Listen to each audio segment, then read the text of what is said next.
CoffeePods, a podcast of the Acorn Christian Healing Foundation, exploring what's happening in the world through the lens of Christian healing.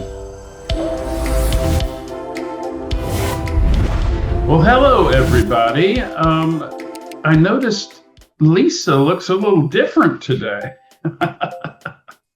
This is actually not Lisa. This is Callum, who is actually my son.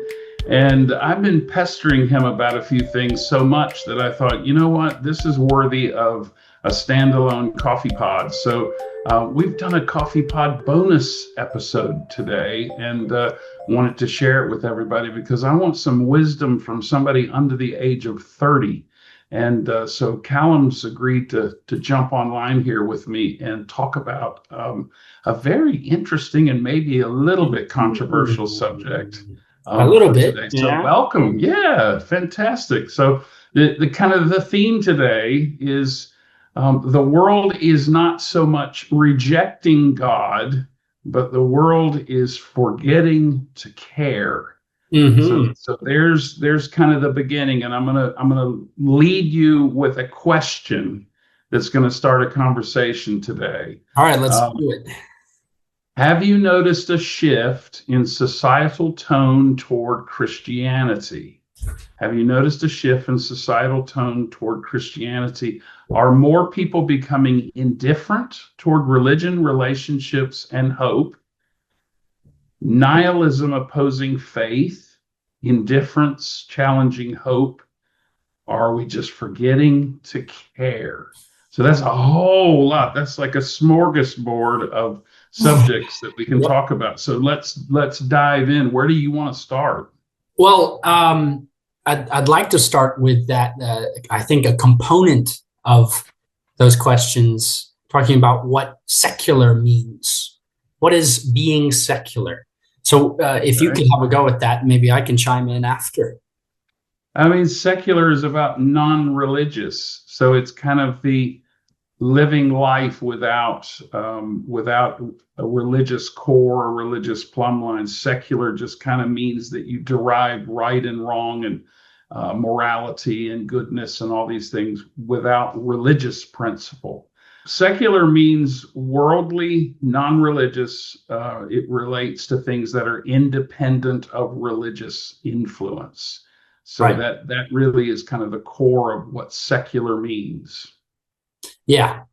And do you think, piggybacking on this thought, that we are seeing a rise in secular thinking?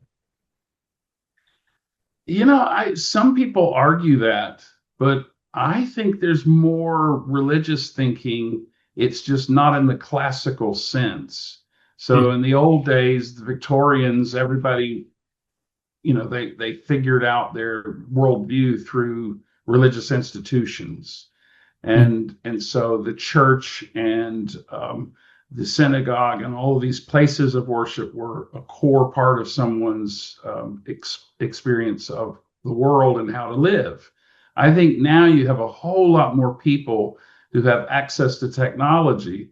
I don't think they've lost their curiosity about all things divine and what is there out there beyond this great world. But I think that their choice of whether to engage in religious institutions is probably the very interesting thing, because they can pick up their phone and watch 5 different sermons on any Sunday from churches around the world. And so this is something that even 50 years ago, you couldn't do. To engage in religious expression, you had to actually physically go to places and participate in things. I think the world is completely different now. But I think I'll push back a little bit. I basically agree. But I think I feel like saying that it is easy, especially as a young person, to kind of assume that there is this great rise in secularism, and that indifference is the source of indifference is secular. And I don't think that's necessarily fair, but it would be easy to slip into that way of thinking. And so when I see the word secular and we look at these questions, that indifference is challenging hope, and it's easy to blame secularism for that. And I wonder, is there any blame to be put on a secular way of thinking, or are religious people just as blame is a tough word. It's kind of a loaded word, because I think the reality is not why are more people taking public transportation? Well, because there's better public transportation to get you from A to B. And so do I blame public transportation for more people actually using it because it's good and it's efficient? Or do I say there is a reason, there's an obvious reason that people are choosing different ways to move between concepts and ideas?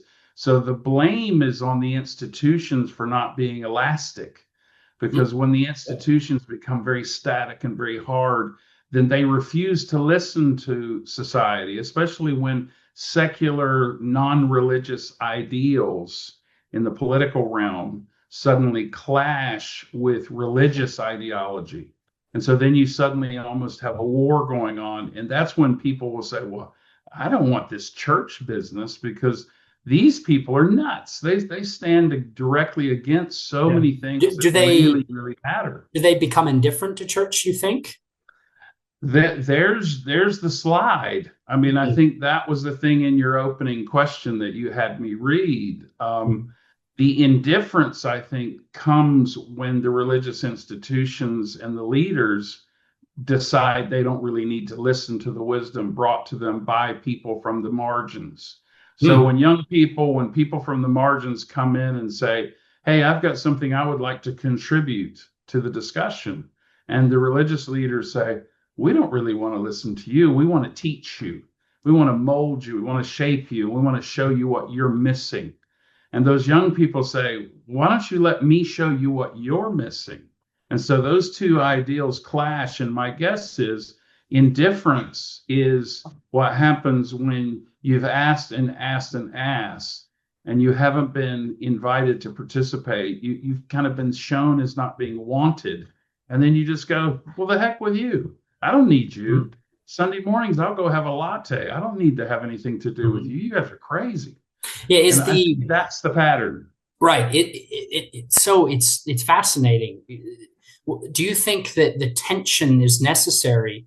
That because the balance almost feels like a tension. The young people pulling away from a more traditional older group, people moving toward a secular way of thinking from classical religious institutions. Is that tension necessary for us, or is there a way to does this make sense, this idea? And I think tension's the issue. I think what happens when you have this trend to indifference, I think what typically happens is that the religious expressions that are out there become more rigid and fundamentalist, and the indifference becomes greater and more vehement, and so the people that don't need religion become adamant that they don't need religion, and the people who are religious become ultra religious. Should we be playing tug of war? I mean, that's and I think that's the mistake, because I think if you're really following, I'm in the Christian context, I'm a Christian, and so I think, well, what would Jesus do? And that sounds kind of trite, but what would Jesus be doing? Jesus would be saying, come over here. I want to hear you. I want to hear everybody. He actually went to the margins. And so a lot of those scripture references about when did we see you? When did we, listen to you? When did we serve you? These are things that arrogant Christianity fails to do, because it feels like we've already got all our answers. So we don't really need to be talking to those Samaritans. We don't have time for that. We are on our way to do what God has called us to do. And Jesus actually is radical.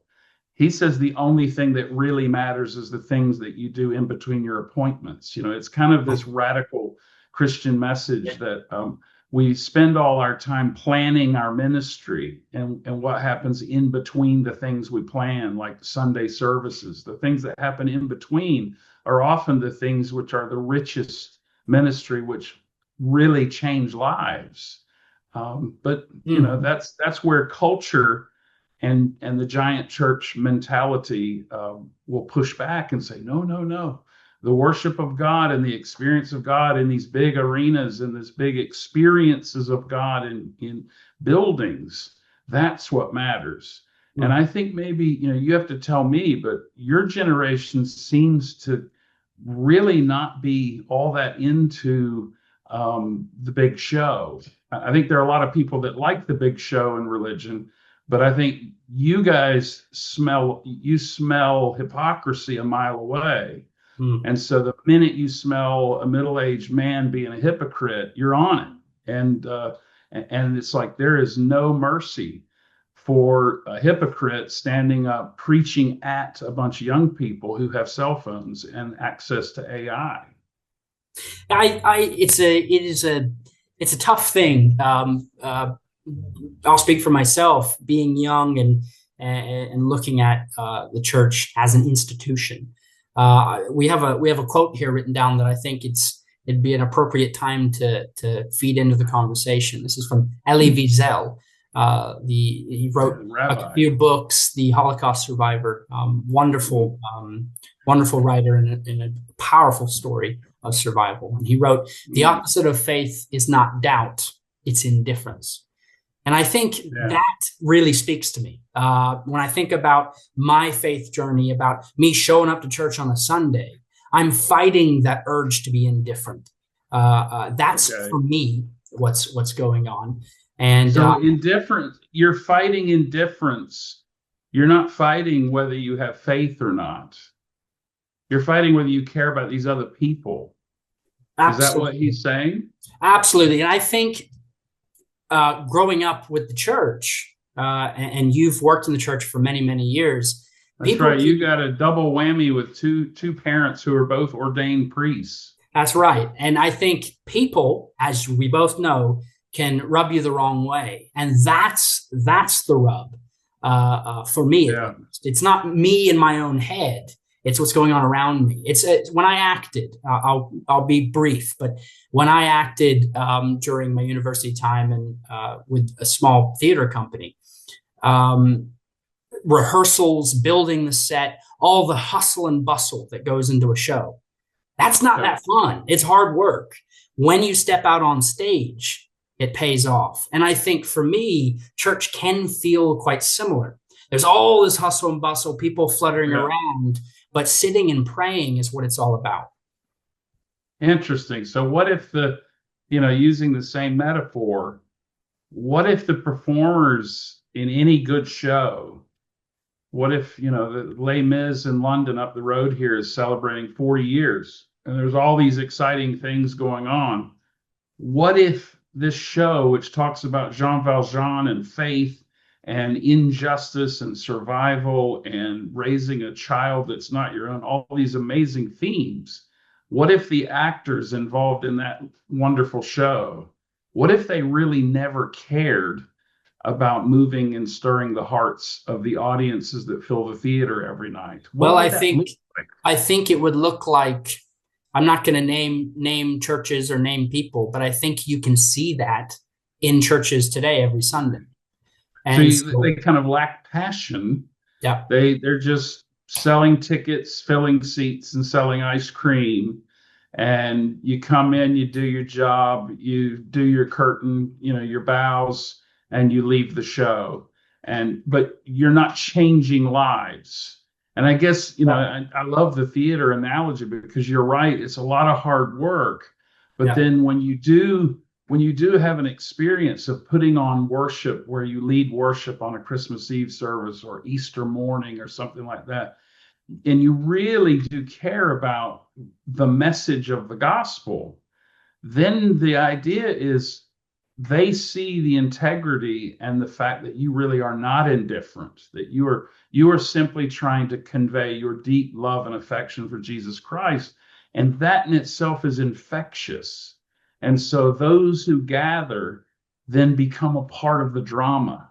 And that's what I love about liturgy, is that liturgy is participatory, that they're not just coming to watch Les Mis, they're coming to be swept into the chorus of the worship of Almighty God. And so how can you be indifferent when the story includes you, when you are actually one of the featured characters in the show?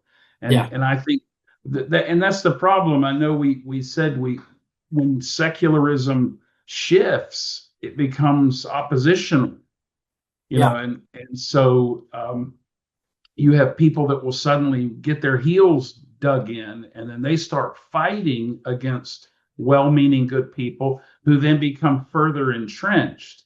And I think that's the breakdown we have in contemporary religion today, where the religious people, well-meaning, get entrenched, and the apathetic, indifferent people get entrenched, and they start throwing bricks at each other across the divide. I'll say this: if you dig your heels in, you're going to have a hard time walking alongside the people you're trying to love. Exactly. You're not walking anywhere, are you? Yeah. If anything, you're playing tug of war, and you're dug in, refusing to be. You're immovable. You're entrenched. All those things, it's and I think that's the world that we live in. You're pointing out the fact that there's a whole lot of people that have damage. We talked about this, Lisa and I did in the last podcast, about spiritual abuse and stuff. There are a lot of people that have experienced abuse from religious institutions, and that damage has created an indifference in them. They say, the hell with this. I'm not having anything to do with these religious people. They hurt people. I don't want anything to do with those, those Bible bashers. And that's why maybe this podcast can say, hey, wait a minute, there's another way. There's actually the Jesus way, which is love and generosity and not indifference. Yeah, I think now would be a good time to dive into a little data. You want to dive into some data really quickly? Let's talk about it. Tell me what's going on in the world. Have you looked up some numbers? So here's some numbers. I have three data sets to share. Okay. So this is from Pew and World. There are the nuns, as they call it, the non-religious people, we'll say. There are NONES, no religion. Okay. Right. So 30% of adults in Western Europe and 28% of adults in the USA say that they are not religious today. That's a huge shift. I bet you in the last 50 years that has gone up twice, double. Yeah. I mean, that's a huge number of the population. 30% of the population to identify as not being religious is enormous. Yeah, but it really is. To add, that doesn't mean they're not spiritual. That doesn't mean that they are secular, purely secular. But it does mean that there has been a shift, a major shift. Yeah, so here's another things. In Japan, over 60% say religion has no importance in their lives. Wow, 60%. That's huge. So really, a secular society. Yeah, pretty much. And here's the third one. Even in traditionally Christian countries, namely Brazil, South Korea, Ireland, young adults report declining belief and attendance. So it seems to be that there is, with this data, and you can Google it and find a whole bunch more, there is a dramatic decline in religion as a whole, not just Christianity. But Christianity. So you could argue the field is ripe for a revival, and I don't mean to sound like a raving evangelical, but I think sometimes when things are dry and feel fallow, it's a time for great things to happen. And I think the young generation, your generation, and the one that will follow you, I think is deeply curious. I think there's going to be like a circle where we come back around to those, days in the 1950s where people were really curious about faith, issues of faith. The access of AI will mean that lots of the questions about faith and the reliability of facts and the curiosity about religion will suddenly be right in our face. And I think that's not going to produce greater doubt and secularism. I think it's going to swing it the other way. And I think suddenly we're going to find the next generation of leadership in the world will be people that are actually quite sympathetic, if not to religion, to the principles of religion, the bedrock of love and inclusivity and justice and peace and all the fruits of the Spirit we read about in the New Testament. Those things will be core values within governments around the world, I believe. Yeah, and you had a good quote that I saw you wrote down from Charles Taylor. I don't know if that's good time to read Yeah, it. It seems yeah, really yeah. relevant. Read it. So this is a quote you shared with me from Charles Taylor from his book, A Secular Age. We are living in a world where God is no longer denied, but where his relevance is questioned. Exactly. And I think young people that I encounter will quickly tell you, oh, I believe in God. I believe there's something out there. Yeah. But then they question things like, well, why do we need a church? Why do we need these religious things? Why do I need to pray? So Yeah. that the question of relevance becomes the question, not the question of whether these young people actually believe in God. Yeah. So, Yeah. and people do describe themselves as spiritual but not religious. I hear that quite a lot from younger people. Yeah. I'm spiritual, I'm just not religious. And I look at them and say, well, I'm not really that religious either. And they say, but you're a priest. How can you say you're not religious? And I say, because I believe Christianity is not a religion. I believe it's a relationship. That when I'm a Christian, what that means is that I'm in relationship with Jesus Christ. And so that to me is not just a religion. Religion is kind of a box within which you play in organized life. Relationship is a living, breathing relationship with a living God.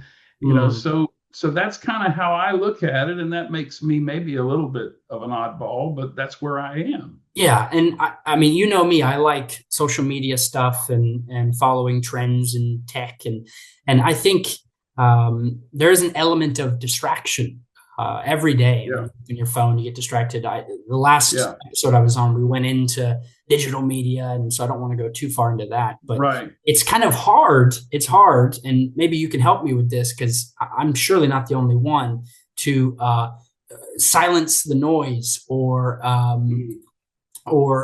focus on what's really important.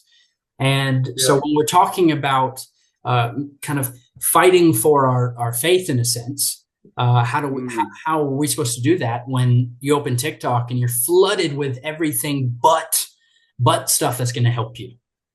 True. I mean, we did a course about a year and a half ago. We did a course through Atrium Health in Charlotte, North Carolina. We did a course on loneliness. And we actually got a bunch of chaplains together and we looked at loneliness and also mental health struggles. And we talked about the correlation between those two factors and the decline in faith communities. And so we were finding ourselves thinking, of course, in the hospital world, this was about dealing with patients who come in a mental health crisis and how do you minister to them as a chaplain. But then I thought deeper than that, there is a growing isolation in a world that is so connected more than it ever has been. So you have this weird juxtaposition between the immediacy of communication between all human beings on Earth and the growing disconnect between human beings. And that to me is so fascinating that in the days when you had to write letters and wait 5 days for them to read them, you had a very interesting way of relating to other human beings. Today, you wake up in the morning and you immediately send a message on Snapchat or some other messenger device to another person who may be in Southeast Asia. And there's this immediacy in the communication. There's no lags. And then when you take that and turn it into news, then every bad story that's in the world can find you through an algorithm. Every nasty, unjust arrest, every piece of racism that's being filmed, every negative thing, every car crash, every horrible news story of someone getting shot and killed, every story of a fundamentalist, crazy person of your own faith gets put up there on the internet, and there is an immediate access to it, and that undermines your confidence in your own walk with God. And so that is the digital distraction. That's the chaos, the noise that I think creates, I guess you could call it a spiritual numbness, that suddenly I'm kind of spiritually numb because I'm just looking at this sea of chaos. Every day I doom scroll and I'm like, oh my God, this is overwhelming. And so for me, I subscribe to channels with donkeys that like squeaky toys, Yeah. Yeah. or silly guys that work in fast food restaurants who like singing, karaoke. Yeah. Yeah. Yeah. Yeah. Stupid channels with fun things, people doing loving things, generous things, because I get overwhelmed with the negative. I can't allow myself to start believing that God is not still good and that humanity is not still good. And I'm afraid social media right now is trying to rob an entire generation of belief in the goodness of human beings. Mm, mm. If can I share a quick story to go Yeah, along with this please. thought? So a couple years ago, I was living in the USA, as were you, and social media. This was right after COVID, so social media really was not the best place to hang out in, and I felt trapped, to be honest. And Yeah. to speed up the story, I ended up through a couple of Zoom conversations and I would say God and coincidence, a combination of both, on the island of Iona, the Isle of Iona, There you a go. little inner Hebridean island right off the island of Mull. And you know it Kind well. of funny. You're telling this story, and your screensaver on my right screen is the Abbey at the Isle of Iona. Yeah, yeah. I'm So, looking at Iona as you tell me the yeah, you're story. seeing the sheep and the beauty. That is exactly right in front of me. So some of us, we download an app or set a timer on our phone so that we don't use Facebook for more than an hour at a time.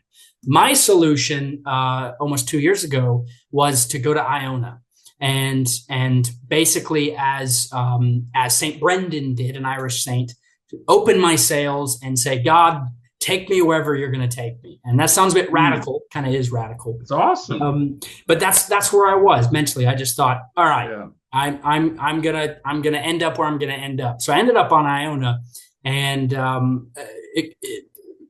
cut to the chase, it changed my life. It changed my prayer life. It changed the way I saw things, and it broke me of the kind of daily dopamine hit that I needed from social media. It's detox. I mean, you really are describing going to a rehab. Sometimes people need a rehab experience from social media, from the connection to the doom scroll. And I think it's awesome that, I'd love to think that in the next 15, 20 years that the world might rediscover retreat centers and the mentality of, instead of just going on cruise ships to drink for 7 days, that they would actually find meaningful places to go and pray and be in community with other people who can live and be quiet and put their phones down and just feel the breeze blowing. When you're on top of Dunedin and you look out over the water and you see the peace and you feel that cold air blowing and you just think God is still in heaven and he is here. I think I told you George MacLeod said a long, long time ago on Iona that the top of Dunedin was the thinnest place between heaven and earth. And when you stand up on top of that hill on Iona, you really get a sense that you are so close to heaven. And it's a wonderful thing. And I'm glad you got the experience, and I'm glad that it changed you. Yeah, I think I'm young and maybe a bit naive for saying this, but I would hope that those listening to this podcast today, tomorrow, in the coming days, take steps to climb their own Dunny, their own hill, and have that moment where this holy wind brushes across your face, because it's transformative, and that can look different, I'm sure, for every person. But I hope and pray that we all can have that sort of experience, because what you just said, I've experienced. I can still feel the wind on Dunedin, and it changed me. That's great. Isn't it great? It's just wonderful. I'm sitting here now imagining looking out over the north end of the island, and I can see the water. And the crazy thing was, just a few days ago, I was in Belfast. I was preaching at a church in Carmody, just north of Belfast. And from that part of Ireland, you can almost see the coast of Scotland. And, I sort of imagine St. Columba sailing from Ireland over in the coracle over to Iona. And all of these things are about a journey. And back to the subject we're talking about today, I think secular indifference is a defensive posture. So if you're kind of feeling under attack from whatever, from religion or from anything or from something that makes you think I've got to change the way I am, secular indifference is a foxhole you can go into to avoid any kind of pain and disillusionment or the hypocrisy that you might see in religion. And let's face it, it doesn't take long to find hypocrites. And then there's hypocrisy within ourselves that pops up every now and then. We have to catch ourselves making sure that we're consistent in the message that we preach. And so, I work with Acorn Christian Healing Foundation, and you've been gracious enough to help us out with redoing our website and doing some branding and stuff. And I think one of the cool things about what we do at Acorn is we're an organization that is actually meeting head on this indifference and this pain and disillusionment, this sense of distance. And we're meeting it head on with compassion, with relationship, with acceptance, with love, and with an invitation to wholeness and an invitation to be healed by God himself. And to me, that is that's something that's really good, and it points people in the right direction. I don't know if it's going to fix the world, but it might fix the world for one person. And I think we really do need to offer healing to an indifferent age, which we live in, and reframe indifference. If we reframe indifference, we can make it a cry for wholeness. So what I was trying to say is that many people really aren't hostile. I think that's a mistake when you hear religious leaders talk about the hostility of people that are indifferent or who are secular. But I just think they're kind of weary. They're tired. So healing for them begins when we listen and we love without a kind of agenda to try and fix them or change them. What do you think? It's kind of hard to conclude this podcast because I want to keep going, and perhaps that's what maybe how we should end it, is to encourage everyone to keep going. That this conversation is probably a lifelong one. Absolutely, I think so. I think there's a fantastic quote, because you say this is a lifelong journey for us. One of the great early church fathers, St. Augustine of Hippo in North Africa, he said, "Our hearts are restless until they find their rest in you." And so I think we are a bunch of restless people, and we long for rest. And I guess I hope that a restless world, rather than becoming indifferent, will actually find a home in the arms of God. Don't dig your heels in, keep walking. Absolutely. So to become healers of indifference, we have to embrace empathy, we have to find hospitality, and we have to live prayer, not just pray for and at people. We have to embody prayer with our very lives. So maybe a prayer for us would be to say, Lord, awaken us. Awaken in us a quiet compassion for those around us who might have grown indifferent. And Lord, when we become indifferent, Lord, help us never to fail to drink from the cups that are all around us every day. And maybe most importantly, help us to see people around us in the world who are indifferent, not as lost souls, but help us to see them as longing people, longing for fellowship and community and belonging. Man, can you imagine a world where people are so dang tired because all they do is love their neighbor? It sounds like a lot better place to me. Yeah, we're not lost. I'm gonna hang on to that one. That not fantastic. Necessarily lost. Yeah. Well, thank you so much for joining me on this little journey today. And I didn't even say that you're in the beautiful Alsace country in France today, talking to us from the beautiful wine country of France. And so I'm so delighted that you were able to pop in and share some great wisdom for us. And hopefully people will get another coffee pod from Lisa and myself here in the coming days. And but even though it's you and me and not Lisa and me, we still want people to like, follow, and subscribe. Yeah. All right. And hello to Simeon and Voco, your two beautiful dogs. Oh, Les Chiens. Yeah. Yeah. Fantastic. God bless. Bye.